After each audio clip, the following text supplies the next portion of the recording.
Good morning. Chapter number 7 છે. Chapter number 7 ની અંદર આપણે આગળ અભ્યાસ કરીએ. લાસ્ટ ટોપિક જે આપણે ભણ્યા હતા એની અંદર જે મૂત્રજનન તંત્ર, નપ્રજનન તંત્ર અને માદા પ્રજનન તંત્ર વિશે ચર્ચા કરી.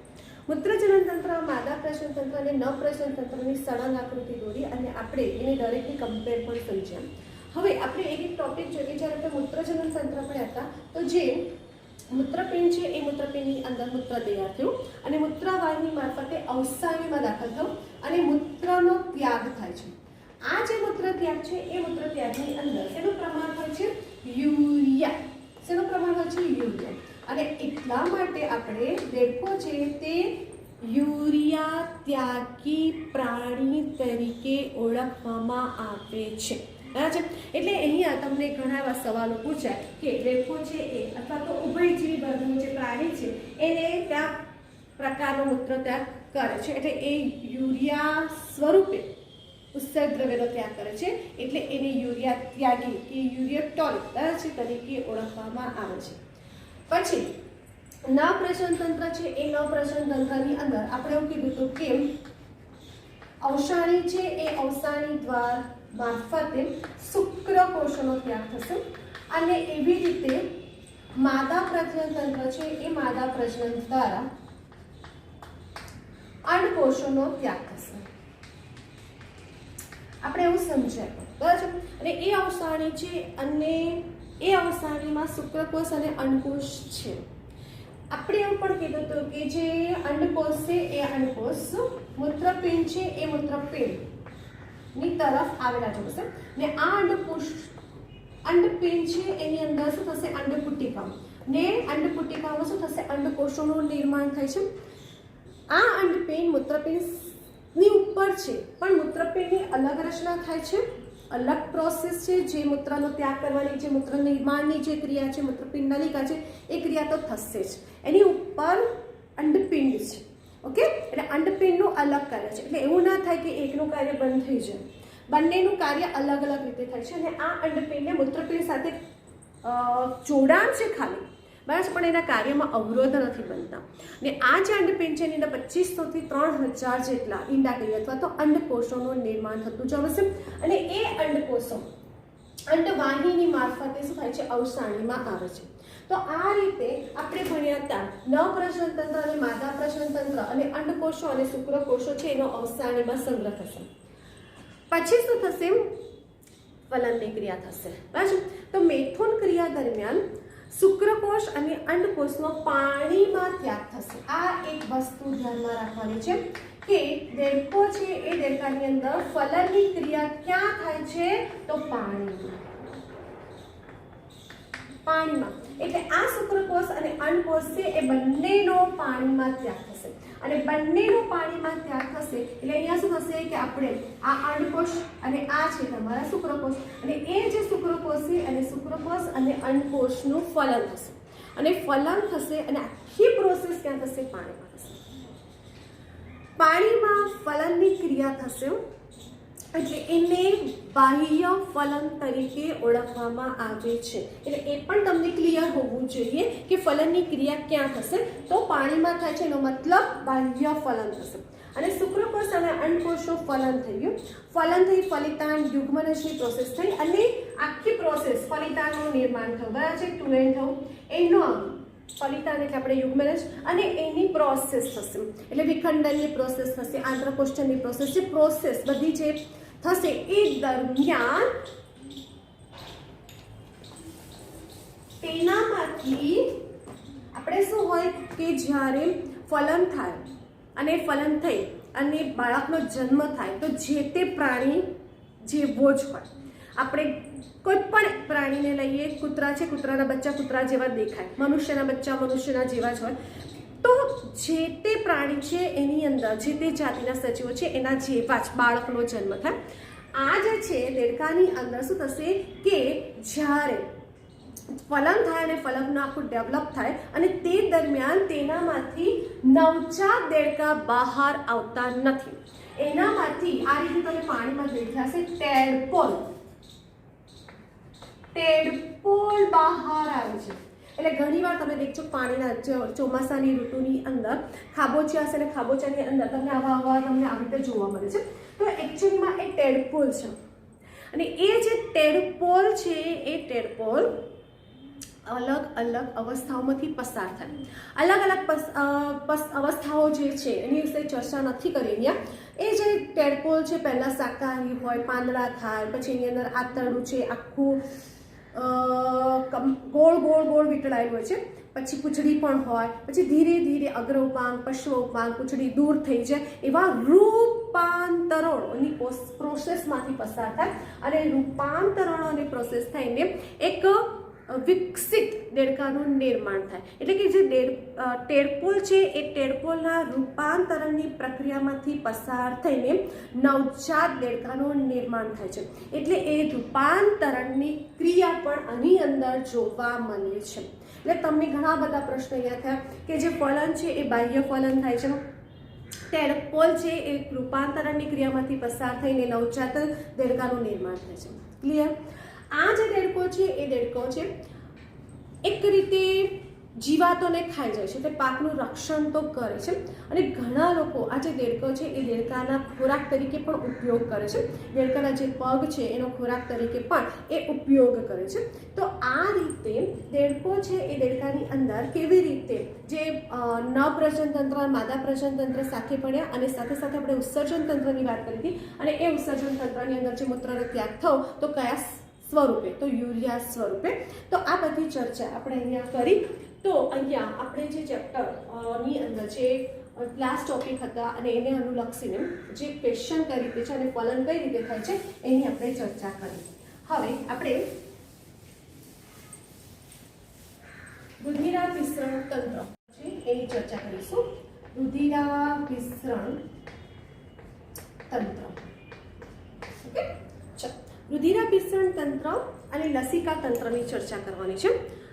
બે પરિવહન તંત્ર છે, બે પરિવહન તંત્ર છે. એક રુધિરાભિસરણ તંત્ર અને એક લસિકા તંત્ર. જેમાં રુધિરાભિસરણ તંત્ર છે એ રુધિરનું વહન કરશે અને એ બંધ પ્રકારનું રુધિરાભિસરણ તંત્ર આવેલું હોય છે. આપણે કરી ચૂક્યા છે ચર્ચા કે ખુલ્લા પ્રકારનું રુધિરાભિસરણ તંત્ર અને બંધ પ્રકારના રુધિરાભિસરણ તંત્રની રચના કેવી હોય છે. તો આ જે રુધિરાભિસરણ તંત્ર છે એની વાત કરીએ તો રુધિરાભિસરણ તંત્ર છે એ શેનું બનેલું છે? તો એક હૃદય, બીજું રુધિર વાહિની અને ત્રીજું રુધિર. ઓકે, તો આપણને હૃદય, રુધિર વાહિની અને રુધિર છે એ ત્રણે ભેગા થઈને શું બનાવશે? રુધિરાભિસરણ તંત્રની રચના કરે છે. આપણે જોઈ લઈએ કે જેટલું રુધિર છે. હવે રુધિર છે એ રુધિર પ્રવાહી સંયોજક પેશી છે. આપણે આ ચેપ્ટરની અંદર ચર્ચા કરી ચૂક્યા. રુધિર છે શેનું બનેલું હોય? તો રુધિર કોષો અને રુધિર રસનું બનેલું હોય. રુધિર કોષો અને રુધિર રસ ધરાવે છે. રુધિર કોષો છે એ રુધિર કોષો આપણને ત્રણ પ્રકારના જોવા મળશે. એક રક્તકણ, એક શ્વેતકણ અને એક ત્રાકકણ. જેમાં રક્તકણ, શ્વેતકણ અને ત્રાકકણ, બરાબર? આપણે આપણા શરીરની વાત કરીએ તો આપણા શરીરની અંદર શ્વેતકણ છે એ શ્વેતકણ કોષ કેન્દ્ર ધરાવે છે. આપણા શરીરની અંદર કોષ કેન્દ્ર છે એ કોષ કેન્દ્ર શ્વેતકણમાં જોવા મળશે. એટલે રક્તકણ અને ત્રાકકણ અથવા તો રુધિર કણિકાઓ જે કોષ કેન્દ્ર ધરાવતા નથી. પરંતુ જે દેડકો છે એ દેડકાની અંદર રક્તકણ છે એ રક્તકણ પણ કોષ કેન્દ્ર ધરાવે છે. શ્વેતકણ છે એ પણ કોષ કેન્દ્ર ધરાવે છે અને જે ત્રાકકણ છે એ પણ કોષ કેન્દ્ર ધરાવે છે. એટલે કે આ જે દેડકો છે એ દેડકાની અંદર ત્રણેય કોષો, રક્તકણ, શ્વેતકણ અને ત્રાકકણ, ત્રણેય કોષો એ કોષ કેન્દ્ર ધરાવે છે. સાથે સાથે જે રક્તકણ છે એ રક્તકણની અંદર શું હશે? હિમોગ્લોબિન તો હશે જ. તો આ એક વિશેષતા થઈ. અને આ જે રુધિર છે એ પાણી અને ક્ષાર પણ ધરાવે છે. જેની અંદર રુધિર રસ છે એ પાણી અને ક્ષાર ધરાવે છે. અને આ રીતે રુધિર છે એ રુધિર કોષો દ્વારા શું થશે? રુધિર જે છે એનું વહન થશે અને પોષક દ્રવ્યો છે એનું વિવિધ અંગો સુધી વહન કરવાનું કાર્ય થશે. તો આ રીતે રુધિર જે છે એની વાત કરી. હવે આપણે રુધિર વાહિનીઓ. તો રુધિર વાહિનીઓ છે એ પણ આપણને ખબર છે. એક ધમની છે અને બીજી કોણ છે? શિરા છે. ધમની છે એ ધમની શું કરશે? હૃદયમાંથી ઓક્સિજન યુક્ત રુધિરનું વહન કરે છે. એટલે વિવિધ અંગોને કેવું રુધિર પહોંચાડે છે? ઓક્સિજન યુક્ત રુધિરનું વહન કરે છે. અને શિરા શું કરે છે? શિરાઓ વિવિધ અંગોમાંથી ઓક્સિજન વિહીન રુધિરને એકત્રિત કરે છે, જે આપણને આવડે છે. આ બે ધમની છે એ વિવિધ અંગોને રુધિર પહોંચાડે છે અને એક ત્યાં તંત્રનું નિર્માણ કરશે, જેને ધમની તંત્ર કહેવાય. અને શિરાઓ છે એ શિરાઓ વિવિધ અંગોમાંથી રુધિર લાવશે અને ત્યાં એક તંત્રની રજૂઆત કરે છે, શિરા તંત્ર. એની પણ આપણે આગળ ચર્ચા કરીશું. તો આ રીતે ધમની, શિરા, રુધિર વાહિનીઓ આવેલી જોવા મળશે. રુધિર છે એ રુધિરની પણ વાત કરી. હવે હૃદયની વાત કરીએ. ઓકે, તો આ જે હૃદય છે એ હૃદયની વાત. હૃદય છે એ હૃદયની રચના તમારી ચોપડીની અંદર ડાયરેક્ટ જે બે ત્રણ જે સેન્ટેન્સ છે જે એક્સક્યુઝ તરીકે પૂછાય છે, પણ આપણે એને આકૃતિમાં રજૂ કરીશું તો આપણને સરળતા રહેશે.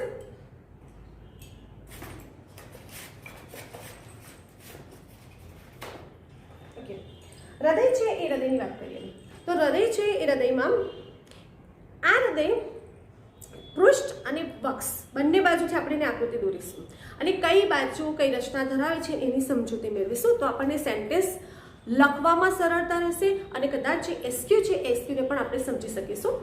પહેલાં દેડકો છે એ ઉભયજીવી વર્ગનું પ્રાણી છે, એટલે એની અંદર આપણને હૃદય કેટલા ખંડી જોવાય છે? ત્રિખંડી, જે આપણે ભણી ચૂક્યા છે સમુદાયમાં. આ જે છે ત્રિખંડી હૃદય ધરાવે છે, એટલે બે કર્ણક અને એક ક્ષેપકની રચના ધરાવે છે. તો આ હૃદય છે એ હૃદયને આપણે બે દેખાવ જોઈશું. પૃષ્ઠ બાજુથી કઈ રીતે જોવાય છે અને વક્ષ બાજુથી કઈ રીતે જોવાય છે. હવે જો કે આપણે આમ કરીએ, બરાબર, આ પૃષ્ઠ સપાટી અને આ વક્ષ સપાટી. ઓકે, હવે જો કદાચ આ અંગૂઠો બરાબર છે હમણાં મારી જમણી સાઈડ પર છે, હે ને, પછી હું આમ ઊંધું કરું તો કઈ સાઈડ પર આવી? ડાબી સાઈડ પર. એટલે કર્ણકો છે એ કર્ણકોની ગોઠવણીમાં કેવી રીતે ફેર થશે? ડાબું કર્ણક એટલે આ જમણું કર્ણક છે એવું માની લે, બરાબર છે, જે આપણને પૃષ્ઠ બાજુએ દેખાશે અને વક્ષ બાજુએ કેવું થઈ જશે? ડાબી બાજુ થઈ જશે. એટલે જે કર્ણકો છે એ કર્ણકોની ગોઠવણીને પહેલાં સમજવાનું છે. તો ઓટોમેટિક આપણને કયો ભાગ, કયો જે અંગ કહીએ, બરાબર છે, કઈ બાજુ છે એ સમજણ પડશે. તો સૌથી પહેલાં હૃદય છે એ આપણને ત્રિખંડી છે, એટલે આપણે બે કર્ણકો અને એક ક્ષેપક દોરીશું. એના પહેલાં આપણે અહીંયા શું કરીશું કે પૃષ્ઠ દેખાવ અને વક્ષ દેખાવ છે, એટલે અહીંયા આપણે પૃષ્ઠ દેખાવની આકૃતિ અને અહીંયા આપણે વક્ષ દેખાવની આકૃતિ લઈએ. ઓકે, સૌથી પહેલા બે કર્ણકો દોરીએ. તો કર્ણકોમાં એવું છે, બે કર્ણકો આપણને જોવા મળશે, જેમાં જમણું કર્ણક છે કદમાં મોટું છે અને ડાબું કર્ણક કદમાં નાનું છે, બરાબર છે. તો આપણે શું કરીશું, થોડુંક દૂર દોરીએ જોવાય. આ જમણું કર્ણક અને નાનું ડાબું કર્ણક અને અહીંયા આ રીતે આપણને શેપ. ઓકે, મેં તમને હમણાં જ કીધું કે આ જમણી સાઈડ પર, બરાબર છે, આમ કરીશું તો શું થશે? ડાબી સાઈડ. તો આ જે કર્ણકો છે એ શું થશે? ઉલટાઈ જશે ને. વચ્ચે જરા લાઈન દોરું, ઉલટું થઈ જશે. એટલે શું થશે? અહીંયા નાનું કર્ણક થઈ જશે, બરાબર છે, અહીંયા મોટો કર્ણક. એટલે આ રીતે શું થશે? આપણે શેપ.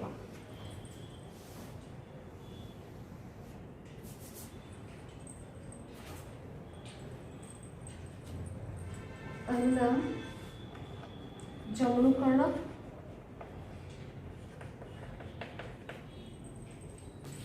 ડાબું કર્ણક, અહીંયા પણ આપણને જમણું કર્ણક, આ ડાબું કર્ણક અને અહીંયા આ ક્ષેપક. આ પણ ક્ષેપક. એટલે બે કર્ણકો બતાવ્યા, ડાબું કર્ણક, જમણું કર્ણક. જમણું કર્ણક કદમાં મોટું છે અને ડાબું કર્ણક કદમાં નાનું છે. હવે આ જે બે કર્ણક અને એક ક્ષેપક છે, તો હૃદય છે એ હૃદયની એટલે ત્રિકોટર થયો અને હૃદયની ફરતે એક આવરણ આવેલું છે. તો આપણે એ આવરણને જોઈએ. તો એની ફરતે આ રીતે આપણે એક આવરણ બતાવીશું.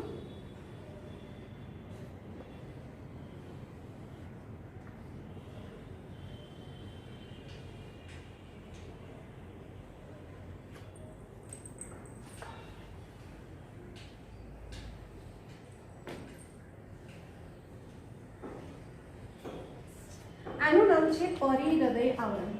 પરિહૃદય આવરણ. કઈ હું નામ નથી લખતી, બરાબર છે? બંને બાજુ શું થશે? પરિહૃદય આવરણ. ચાલો હવે અહીંયા શું આવશે? જો વક્સ દેખાવ છે, વક્સ દેખાવમાં શું થશે? તો આ કર્ણકો છે એ કર્ણકો અને પછી આ ક્ષેપક છે. તો અહીંયા જે જમણું કર્ણક છે, બરાબર છે, એનામાંથી નીકળતી આવી રીતે થોડીક ત્રાસી, બરાબર છે, એક ચંબુ આકારની રચના કહી શકીએ, બરાબર છે, આવી રીતે એક રચના જોઈશે. અને એ જે રચના છે એને કહેવામાં આવે છે ધમનીકાંડ. શું કહેવામાં આવે છે? ધમનીકાંડ. અને આ જે ધમનીકાંડ શું કરે છે? તો જે કર્ણક અને ક્ષેપક છે એના સ્થાન પર છે, અને જે ક્ષેપક છે એ ક્ષેપકમાં જે પણ રુધિર છે એ રુધિર ક્ષેપકમાંથી ધમનીકાંડમાં જશે, અને ધમનીકાંડમાંથી શું થશે? આ ધમની મહાધમનીઓ છે, અને એ ધમનીઓમાંથી આગળ જે ધમનીઓ જે તે અંગને રુધિર પહોંચાડે ને એને અનુલક્ષીને નામ, બરાબર છે, તો એ આગળ જઈને ફાટાઓમાં વિભાજિત થશે. તો એ જે ફાટાઓ છે એ ફાટાઓને ગ્રીવા ધમની,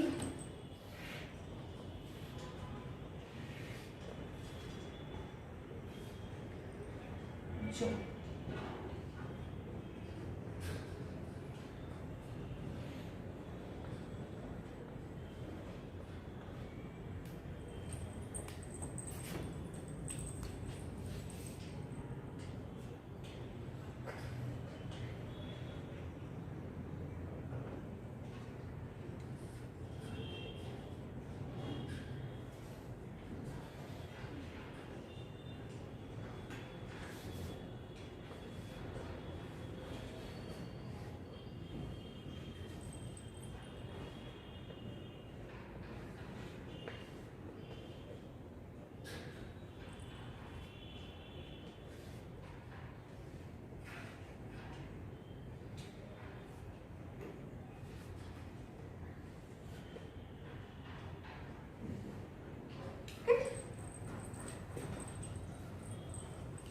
થઈ ગયું.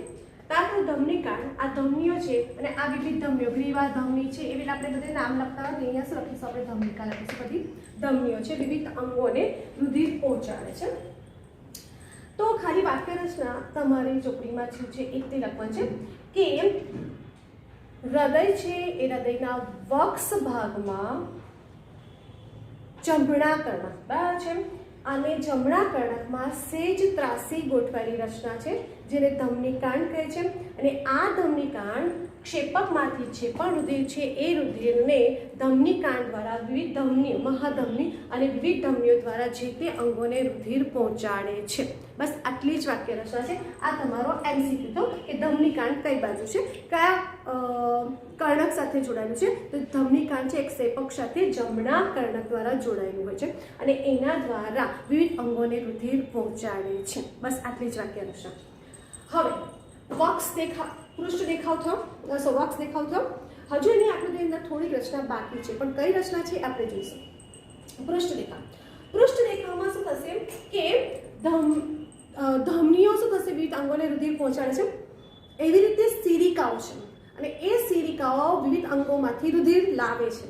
અને જો અગ્ર બાજુથી રુધિર લાવે તો અગ્ર મહાશિરા, અને પશ્વ ઉપાંગમાંથી રુધિર લાવે તો પશ્વ મહાશિરા. તો અગ્ર મહાશિરા એટલે બે અગ્ર મહાશિરા અને એક પશ્વ મહાશિરા રુધિર લઈને આવે છે. તો આ બે અગ્ર મહાશિરા, આ બે અગ્ર મહાશિરા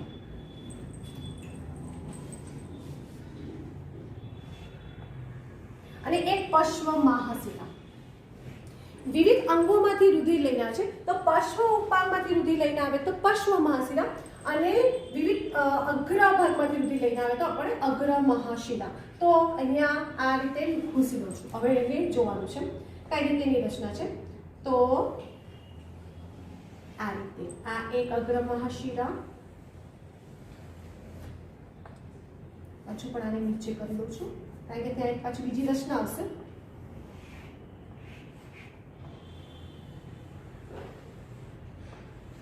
ઓકે, તો શું થયું? જો આ બે અગ્ર મહાશિરા, આ થઈ તમારી અગ્ર મહાશિરા. તો બે અગ્ર મહાશિરા છે, એ અગ્ર મહાશિરા રુધિર લઈને આવશે. અશ્વ ભાગમાંથી રુધિર લઈને આવશે અને એક કોથળી જેવી રચનામાં ફેરવાય છે અને એ જે ભાગ છે એને શું કહે છે? શિરા કોટર. એટલે આપણે શું કરીશું? બધી જ વચ્ચેનો ભાગ છે ને, બધો જ વચ્ચેનો ભાગ એને દૂર કરીશું. એટલે આ દોરવાની જે આકૃતિ છે એને તમારે સમજવાનું છે કે કેવી રીતે. ઓકે, તો આ જે શિરાઓ છે, આ છે અગ્ર મહાશિરા, બે અગ્ર મહાશિરા અને પશ્વ મહાશિરા વિવિધ અંગોમાંથી રુધિર લાવે છે અને ક્યાં ઠલવાય છે? શિરા કોટરમાં. તો શિરા કોટર કયા દેખાવમાં જોવા મળશે? તો પૃષ્ઠ ભાગમાં જોવા મળશે. હવે આ જે પૃષ્ઠ ભાગમાં શિરા કોટર છે એટલે શું થશે? બે અગ્ર મહાશિરા અને એક પશ્વ મહાશિરા થયું અને એ રુધિર લાવે છે અને રુધિર ઠાલવતી જે કોથળી જેવી રચના છે જેને શિરા કોટર કહેવાય છે. અને એ જે શિરા કોટર છે એ જમણા કર્ણકમાં, બરાબર છે, અહીંયા જમણા કર્ણકમાં એક છિદ્ર જેવી રચના છે અને એ છિદ્રનું નામ છે શિરા કર્ણકનું છિદ્ર. શિરા કર્ણકનું છિદ્ર. અને એ બધું રુધિર ક્યાં ઠલવાય છે? જમણા કર્ણકમાં. એટલે જમણા કર્ણકમાં કેવું રુધિર થવું? તમારું અશુદ્ધ રુધિર થવું, બરાબર. તો ઓક્સિજન વિહીન રુધિર કહી શકીએ આપણે કે અશુદ્ધ રુધિર કહી શકીએ. એટલે શિરા કોટર છે એ શિરા કોટર કયા કર્ણકમાં ખુલે છે? તો જમણા કર્ણકમાં. એક્સક્યુ થો જે લીટી છે એને જ આપણે વાત કરી, બીજી ચર્ચા નથી કરી. શિરા કોટર છે એ શિરા કોટર ક્યાં ખુલે છે? તો જમણા કર્ણકમાં ખુલે છે. કયા છિદ્ર દ્વારા? શિરા કર્ણકના છિદ્ર દ્વારા. ઓકે, એક એક્સક્યુ થો. તે ઉપરાંત જો અહીંયા આ બે અગ્ર મહાશિરા દેખાય છે, તો જો અગ્ર મહાશિરા પૃષ્ઠ દેખાવમાં ક્લિયર દેખાતી હોય તો વક્ષ દેખાવમાં શું થઈ જાય? એનો ભાગ જ દેખાય. તો ખાલી શું થાય છે? વક્ષ દેખાવમાં આટલું જ દેખાય છે. એટલે આપણે એને આકૃતિમાં દર્શાવવાનું છે. તો આ આકૃતિને આ રીતે આપણે એની અંદર દર્શાવી દેવાનું છે. આ બે અગ્ર મહાશિરા છે, આ બે અગ્ર મહાશિરા અને આ પશ્વ મહાશિરા. એટલે ત્યાં તમારે જે નામકરણ થઈ જશે, આ શું થશે? અગ્ર મહાશિરા અને આ પશ્વ મહાશિરા. ઓકે, થઈ ગયું. હવે આ જે છે રુધિર શિરાઓ છે, બરાબર છે, અને પછી રુધિર છે એ રુધિર હૃદયમાંથી ક્યાં જશે? ફેફસામાં જશે, બરાબર છે. અને એ ફેફસામાં ફુફ્ફુસ શિરા દ્વારા, બરાબર છે, ફુફ્ફુસ ધમની છે એ રુધિર ફેફસામાં જશે અને ફેફસામાં જઈ તેનું શું થશે? શુદ્ધિકરણ થશે. શુદ્ધિકરણ થઈને પાછી બે ફુફ્ફુસ શિરા આવે. એટલે વાક્ય રચના શું થઈ? કે જે ધમની, તમે જે આપણા મનુષ્યનું તંત્ર તમે ભણેલા જ છો, બરાબર છે, તો શું હતું કે હૃદયમાંથી રુધિર ક્યાં જશે? ફેફસામાં જશે. તો હૃદયમાંથી રુધિરને ફેફસામાં લઈ જવામાં છે, જ્યાં તેનું શું થશે? શુદ્ધિકરણ થશે. શુદ્ધિકરણ થઈને રુધિર લાવવામાં આવે છે અને એ જે છે એને કહેવાય છે ફુફ્ફુસ શિરા. તો બે ફુફ્ફુસ શિરા, બે ફેફસા છે તો બે ફુફ્ફુસ શિરા આવશે. બે ફુફ્ફુસ શિરા છે એ ફુફ્ફુસ શિરા રુધિર લઈને આવે છે. બે ફુફ્ફુસ શિરા, બરાબર છે. આ એક ફુફ્ફુસ શિરા, આ એક ફુફ્ફુસ શિરા ને આ બીજી ફુફ્ફુસ શિરા. બંને ફુફ્ફુસ શિરા રુધિર લઈને આવે છે અને રુધિર લઈને આવે છે અને ક્યાં ખુલે છે? ડાબા કર્ણકમાં. જોડે છે અહીંયા. એકદમ આ રીતની આકૃતિ. આ થઈ તમારી કઈ શિરા થઈ ગઈ? ફુફ્ફુસ શિરા.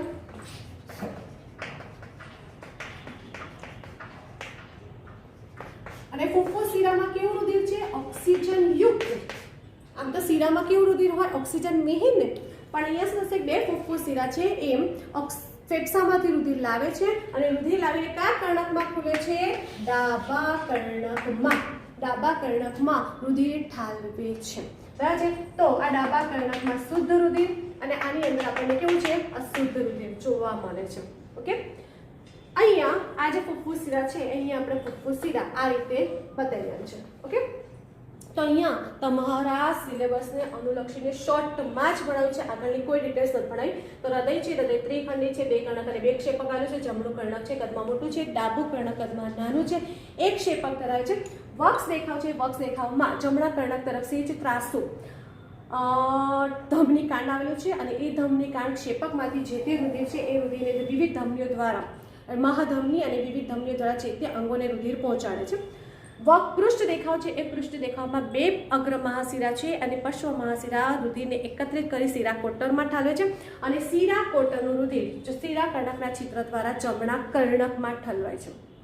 એ જ સાથે સાથે બે ફુફ્ફુસ શિરા, આ જે બે ફુફ્ફુસ શિરા છે ઓક્સિજનયુક્ત રુધિરને લઈને આવે છે અને એ ડાબા કર્ણકમાં રુધિરને ઠાલવે છે. આમ તમે દેખો કે અહીંયા જમણા કર્ણક છે એમાં ઓક્સિજન વિહીન બરાબર છે રુધિર, અને ડાબું કર્ણક છે ઓક્સિજન યુક્ત રુધિર, અને એક જ વાલ્વ છે. આપણામાં તો બે વાલ્વ હોય ને બરાબર છે, આપણે ત્રિદલ વાલ્વ અને મિત્રલ વાલ્વ બે વાલ્વ હોય ને, જમણા કર્ણક અને જમણા કર્ણક જમણા ક્ષેપક, ડાબું કર્ણક ડાબા ક્ષેપક. આપણા શરીરની અંદર શુદ્ધ અને અશુદ્ધ રુધિર અલગ અલગ ભાગમાં હોય છે. જ્યારે અહીંયા શું થશે કે એક જ વાલ્વ છે અને એ વાલ્વ દ્વારા શું થશે, જો ડાબા કર્ણકનું ઓક્સિજનયુક્ત રુધિર ક્ષેપકમાં ઠલવાય, જમણા કર્ણકનું ઓક્સિજન વિહીન રુધિર ક્ષેપકમાં ઠલવાય. એટલે અહીંયા શું થશે, મિશ્ર રુધિર છે. ક્ષેપકમાં મિશ્ર રુધિર છે અને ક્ષેપકમાં મિશ્ર રુધિર છે અને ધમની કાંડમાંથી વિવિધ ધમનીઓ દ્વારા વિવિધ અંગોને મિશ્ર રુધિર પહોંચાડે છે. એટલા માટે મિશ્ર રુધિરનું વહન થતું હોવાથી દેડકો અસમતાપી પ્રાણી છે, એટલે એ ટેમ્પરેચર સાથે એટલે કે પાતાળને અનુકૂળ થતો નથી, એટલે એ શીત નિંદ્રા અને ગ્રીષ્મ નિંદ્રા ભોગવે છે. એટલે આ જે છે કે કેમ, તમને કદાચ સવાલ પૂછાય કે કેમ દેડકો શીત નિંદ્રા અને ગ્રીષ્મ નિંદ્રા ભોગવે છે, તેનું કારણ અહીંયા છે કારણ કે એની અંદર મિશ્ર રુધિરનું વહન થતું જોવા મળે છે. આ બધા જ MCQ છે, ધ્યાનમાં રાખજો. થઈ ગઈ હૃદયની રચના, અને એને અનુલક્ષીને આપણે કયું તંત્ર પૂરું થયું, રુધિરાભિસરણ તંત્ર. હવે રુધિરાભિસરણ તંત્ર થયું, હવે આપણે શું ભણીશું, લસિકા તંત્ર.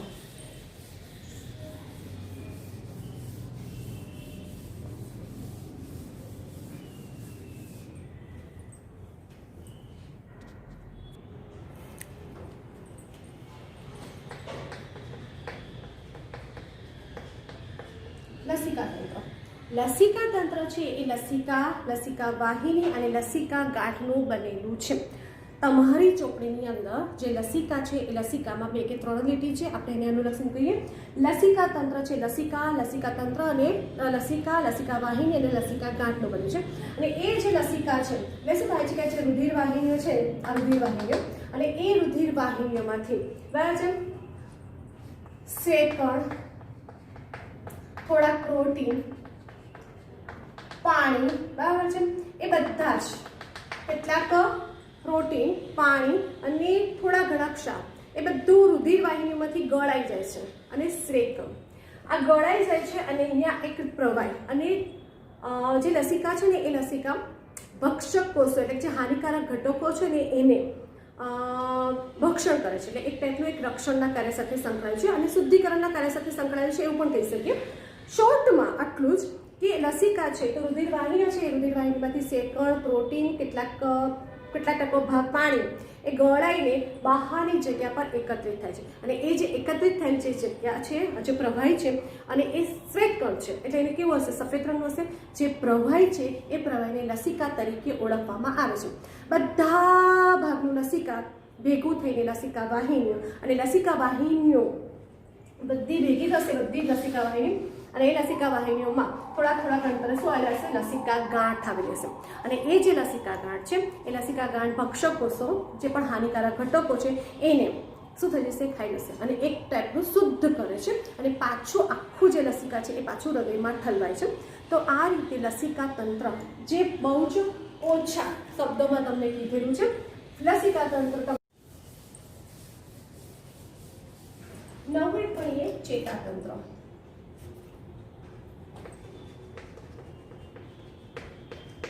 જો બે તંત્ર છે, એક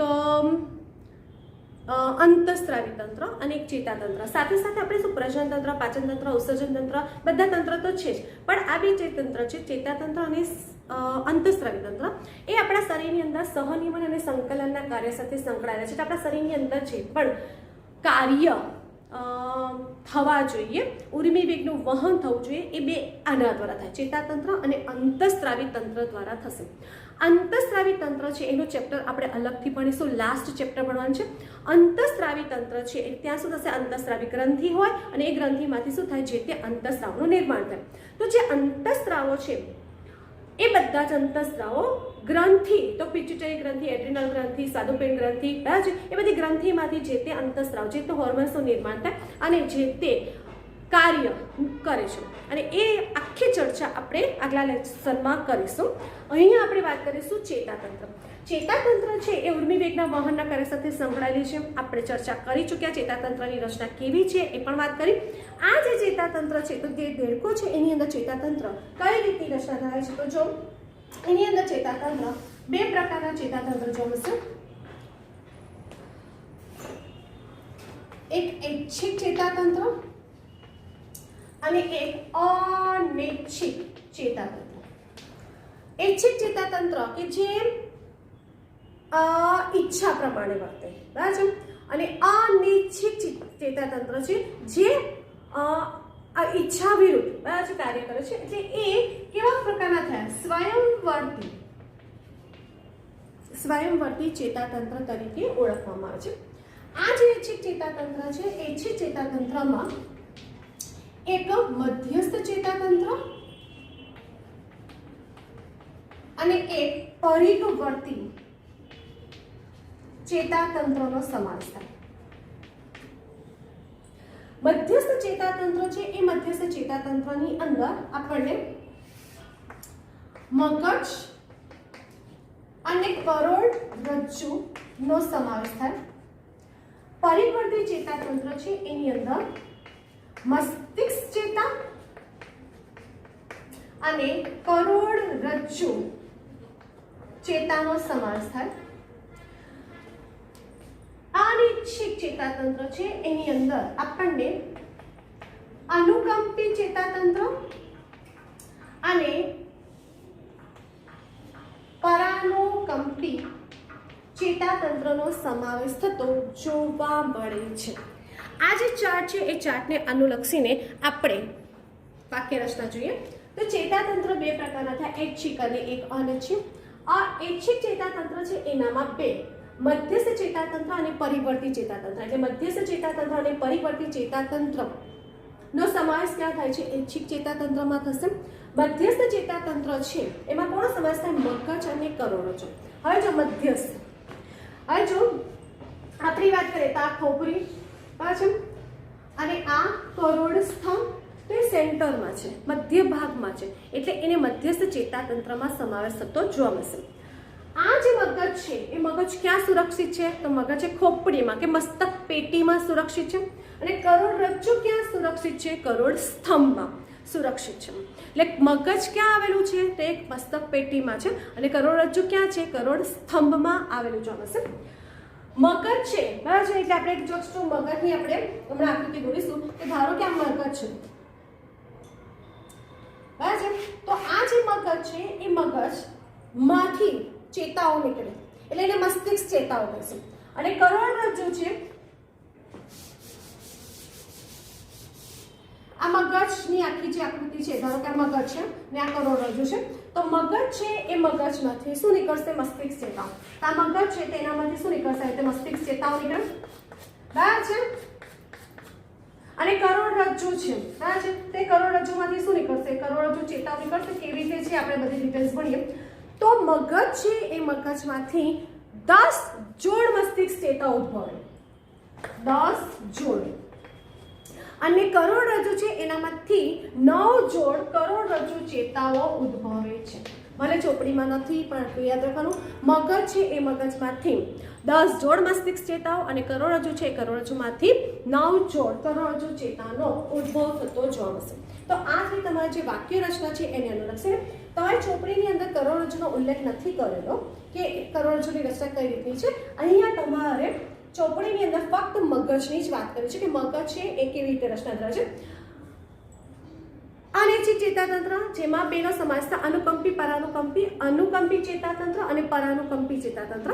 અનુકંપી ચેતાતંત્ર અને પરાનુકંપી ચેતાતંત્ર એકબીજાના વિરોધી કાર્ય કરે છે. એટલે શું કરે છે? એક હૃદયના ધબકારાને વધારે છે, સ્પંદનને વધારે, તે એક હૃદયના ધબકારાને ઘટાડે. એટલે એક રીતે શું છે? બંને એકબીજા સાથે સહનિયમન અને સંકલનના કાર્ય સાથે સંકળાયેલી જોવા મળશે. એની ડિટેલ્સ અહીંયા ચોપડીમાં નથી. અહીંયા જે છે એ ખાલી મગજ છે એ મગજની રચના કેવી છે એ આપણે જોવાની છે. તો આ ચાર્ટ છે એ ચાર્ટ પરથી લખવાનું રહ્યું. આ જે મગજ છે એ મગજ કેવી રચના ધરાવે છે? તો જો મગજ છે એ મગજની અંદર આપણને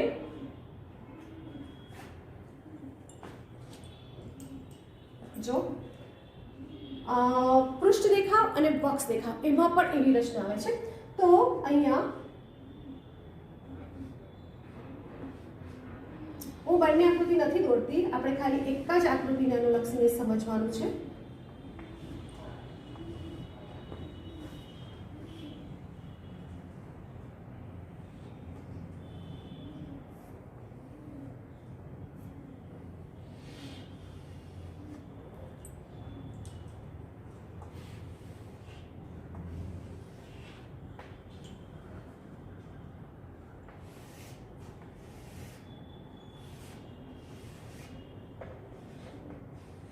ઓકે, આ રીતની મગજની આકૃતિ છે.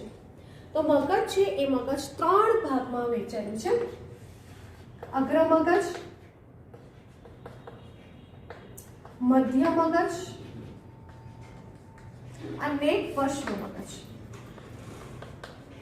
દેડકાની જ વાત કરું છું કે દેડકાના મગજની અંદર 3 ભાગ છે: અગ્ર મગજ, મધ્ય મગજ અને પશ્વ મગજ. અગ્ર મગજ છે એ અગ્ર મગજની અંદર કોનો સમાવેશ થાય છે? તો આ જે છે ગ્રહણપિંડ, પછી અહીંયા 1 અને 2 બરાબર છે, આમ જો ચેપ કે કરું છે એટલે એ બે બૃહદ મસ્તિષ્ક ગોળાર્ધ, બૃહદ મસ્તિષ્ક ગોળાર્ધ. ઓકે, આ જે ભાગ છે એને કહેવાય છે આંતર મસ્તિષ્ક. આંતર મસ્તિષ્ક. આ બે મોટા જે જોવાય છે, જે મધ્ય મગજ છે એ મધ્ય મગજની અંદર એક જોડ દ્રષ્ટિપિંડનો સમાવેશ થતો જોવા છે. પશ્વ મગજ છે એ પશ્વ મગજમાં અનુમસ્તિષ્ક અને પશ્વાનુમસ્તિષ્ક, પશ્વાનુમસ્તિષ્ક એટલે એને પશ્વ મગજ તરીકે પણ આપણે પશ્વાનુમસ્તિષ્ક બરાબર છે કહેવામાં આવે છે. ઓકે, અને આ પશ્વાનુમસ્તિષ્ક આગળ જઈને શું થશે, જે આપણે લંબમજ્જા કહીએ છીએ, પશ્વાનુમસ્તિષ્કને લંબમજ્જા કહીશું, અને પછી આગળ શું થશે, કરોડસ્થંભમાં જશે અને કરોડરજ્જુ તરીકે વર્તે છે. તો મગજ છે એ મગજની અંદર આપણે 3 ભાગ થયા: અગ્ર મગજ, મધ્ય મગજ અને પશ્વ મગજ. અગ્ર મગજ છે એની અંદર આપણને ગ્રહણપિંડ, બૃહદ મસ્તિષ્ક ગોળાર્ધ અને આંતર મસ્તિષ્કનો સમાવેશ થાય છે. મધ્ય મગજ છે એની અંદર એક જોડ દ્રષ્ટિપિંડનો સમાવેશ થશે. પશ્વ મગજ છે એની અંદર અનુમસ્તિષ્ક અને પશ્વાનુમસ્તિષ્કનો સમાવેશ થતો જોવા મળે છે. આ જે આંતર મસ્તિષ્ક છે એ આંતર મસ્તિષ્કની અંદર આપણને મસ્તિષ્ક દિવાક અને પિટ્યુટરી ગ્રંથિ આવેલી જોવા મળશે. હવે એની જે રચના છે બરાબર, મસ્તિષ્કની વાપ અને પિટ્યુટરી ગ્રંથિ આંતર મસ્તિષ્કની અંદર આવેલી જોવા મળે છે. એટલે તમારી ચોપડીની અંદર જે ચેતાતંત્ર છે એ ચેતાતંત્રની રચના આટલે સુધી સમજાવેલી છે કે એની અંદર કયા કયા ભાગ છે એ વાત કરી છે. તો અહીંયા તમે જો કે મગજ છે એ મગજ અથવા તો ચેતાતંત્ર, દેડકાનું ચેતાતંત્ર સમજાવો. આકૃતિ નથી દોરવાની, ચોપડીમાં આકૃતિ નથી આપેલી, છતાં પણ મને જ્યાં જ્યાં સમજાવવાની જરૂર પડે છે ત્યાં મેં આકૃતિ દોરી છે. હૃદયની પણ આકૃતિ હતી, પણ એની જે વાક્ય રચના છે એટલા માટે સમજાય છે. અહીંયા ચેતાતંત્ર છે એટલે એમાં મગજ છે એ મગજમાં કેટલા ભાગ થયા? અગ્ર મગજ, મધ્ય મગજ અને પશ્વ મગજ. અગ્ર મગજમાં કોનો સમાવેશ થાય? ગ્રહણપિંડ, બૃહદ મસ્તિષ્ક ગોળાર્ધ અને આંતર મસ્તિષ્ક. મધ્ય મગજમાં કોનો સમાવેશ છે? દ્રષ્ટિપિંડનો. અને પશ્વ મગજ છે જેમાં અનુમસ્તિષ્ક અને પશ્વાનુમસ્તિષ્ક. હવે તમે જો કે મગજ છે, આ ખોપરી છે ને આ કરોડસ્થંભ છે, કરોડસ્થંભ બરાબર છે. તો ખોપરીની અંદર શું હોય છે? તો મગજ સુરક્ષિત છે. ખોપરીની અંદર અથવા તો મસ્તક પેટી કહીએ એની અંદર શું છે? મગજ સુરક્ષિત છે. કરોડસ્થંભ છે એનામાં શું છે? કરોડરજ્જુ સુરક્ષિત છે. તો જે મગજ છે એ મગજ કરોડસ્થંભમાંથી પસાર થાય, એક છિદ્ર મહાછિદ્ર બરાબર છે, મહાછિદ્રમાંથી પસાર થાય. તો આ જે મગજ છે બરાબર છે એ મગજ એક છિદ્ર દ્વારા કરોડસ્થંભમાંથી પસાર થાય એટલે શું થશે કે આ લંબમજ્જા થઈ, લંબમજ્જા જેને આપણે પશ્વાનુમસ્તિષ્ક જ કહીએ. તો જે લંબમજ્જા છે એ લંબમજ્જા મહાછિદ્રમાંથી કરોડસ્થંભમાંથી પસાર થાય ત્યારે એનું નામ શું બને છે? કરોડરજ્જુ. ઓકે, આ રીતે કરોડરજ્જુ છે એ કરોડસ્થંભમાંથી આગળ વહન પામે છે. તો અહીંયા તમારું ચેતાતંત્ર છે એ ચેતાતંત્રની રચના અહીંયા પૂર્ણ થાય છે. હવે સાથે સાથે અહીંયા સંવેદના અંગો આપેલા છે. તો આપણે દેડકાની અંદર સંવેદના અંગોની અંદર દ્રષ્ટિ સંવેદના અંગો એટલે શું હોય? આંખ, દ્રષ્ટિ સંવેદના અંગ. એટલે કોનો સમાવેશ થાય? આંખનો સમાવેશ થાય. શ્રવણ સંવેદના અંગ, શ્રવણ સંવેદના અંગ એટલે શેનો સમાવેશ થાય? કર્ણનો સમાવેશ થાય. સ્વાદ સંવેદના અંગ એટલે જીભ, બસ આપણે જીવા કહી શકીએ. પછી ઘ્રાણ સંવેદના અંગ એટલે નાસિકા કહી શકીએ, બાહ્ય નાસિકા છિદ્ર અથવા તો નાસિકા કોટ એનો સમાવેશ થતો જોવા મળશે. સ્પર્શ સંવેદના અંગ, સ્પર્શ સંવેદના અંગ અને સ્પર્શ સંવેદના અંગમાં કોનો સમાવેશ થાય? ત્વચાનો સમાવેશ થાય. તો દેડકો છે એની અંદર સંવેદના અંગો આવેલા છે, આપણામાં બી છે સંવેદના અંગો. તો આ જે સંવેદનાને ગ્રહણ કરે છે. હવે એમાં શું થશે કે જે આંખ એટલે કે જે દ્રષ્ટિ સંવેદના અંગ અને શ્રવણ સંવેદના અંગ એટલે જે કર્ણ છે, તો આ જે સંવેદના અંગો છે એનામાં દ્રષ્ટિ સંવેદના અંગ અને શ્રવણ સંવેદના અંગ છે ને એ સુવિકસિત છે. બાકીના જે સંવેદના અંગો છે એ સંવેદના અંગો જે સંવેદનાના છેડા પર ગુચ્છના સ્વરૂપમાં છે, એટલે જે સંવેદનાઓ છે એને ગ્રહણ કરે છે અને એ ગુચ્છના સ્વરૂપમાં આવેલી હોય છે અને એને અનુલક્ષીને શું થશે? જે તે કાર્ય થશે. તો સુવિકસિત કોણ છે? દ્રષ્ટિ સંવેદના અંગ અને શ્રવણ સંવેદના અંગ. દ્રષ્ટિ સંવેદના અંગ એટલે શું? આંખો છે. તો દેડકાની આંખો આપણે ભણી ગયા કે મોટી છે અને એ નેત્ર ગુહામાં સુરક્ષિત છે.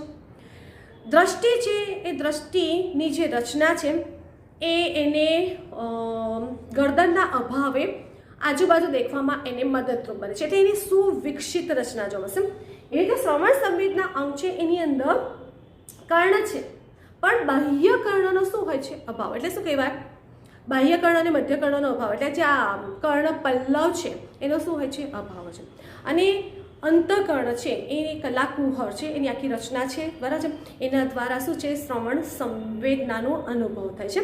તો આ રીતે એની અંદર દેડકાની અંદર શું આવેલા હોય છે? સંવેદના અંગો આવેલા છે. અને જે ખાસ કર્ણ છે શ્રવણ સંવેદના અંગ એ સાંભળવાનું તો કામ કરે છે, સાથે સાથે શરીરના સમતોલનના કાર્ય સાથે પણ સંકળાયેલું છે. આ એક એસક્યુ પણ પૂછે. શ્રવણ સંવેદના અંગ જે કર્ણ છે એ કર્ણ સાંભળવા, બરાબર છે, એના સિવાય શરીરના સમતોલનના કાર્ય સાથે પણ સંકળાયેલું જોવા મળે છે. તો આ રીતે એની અંદર શું છે? સંવેદના અંગ આવેલું જોવા મળશે. તો અહીંયા તમે જો કે ચેપ્ટર છે એ ચેપ્ટરની અંદર હમણાં જે આપણે ટોપિક ભણ્યા કે જે પરિવહન તંત્ર છે, પરિવહન તંત્રની વાત કરી, રુધિરાભિસરણ તંત્ર અને લસિકા તંત્ર, સાથે સાથે આપણે ચેતાતંત્રની પણ ચર્ચા કરી, સંવેદના અંગોની પણ ચર્ચા કરી. તો એને અનુલક્ષીને દેડકો છે એ દેડકાનો ટોપિક શું થશે? અહીંયા પૂર્ણ થાય છે.